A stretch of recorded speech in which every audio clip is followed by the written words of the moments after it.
Well, a lot of people have asked me why did I write that book or any book.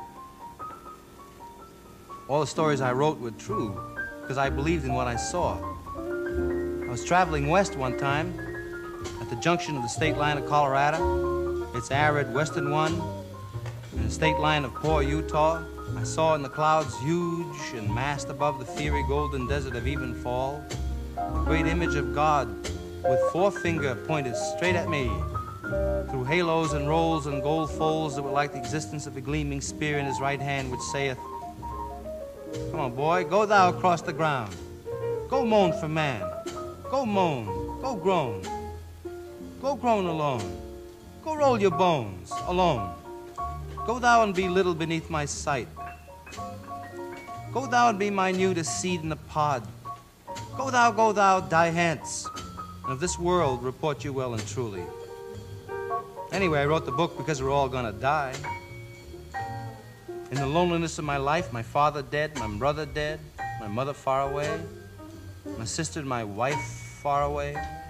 Nothing here but my own tragic hands that once were guarded by a world, a sweet attention, that now are left to guide and disappear their own way into the common dark of all our death. Sleeping in me raw bed alone and stupid, with just this one pride and consolation.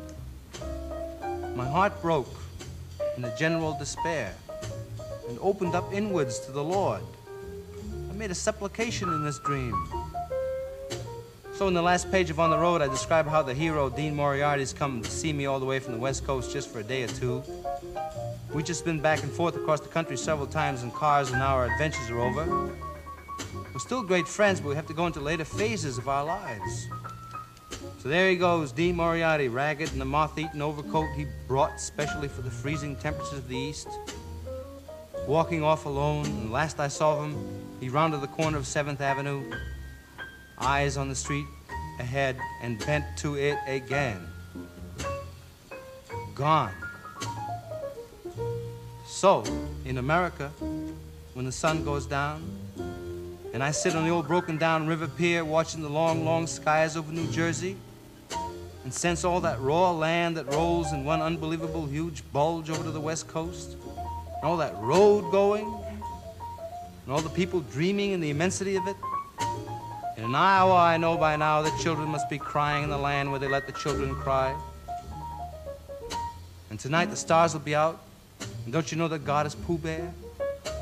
The evening star must be drooping and shedding her sparkler dims on the prairie, which is just before the coming of complete night that blesses the earth, darkens all the rivers, cups the peaks, and folds the final shore in. Nobody knows what's going to happen to anybody besides the forlorn rags of growing old. Think of Dean Moriarty, I even think of old Dean Moriarty, the father we never found. Think of Dean Moriarty, I think of Dean Moriarty.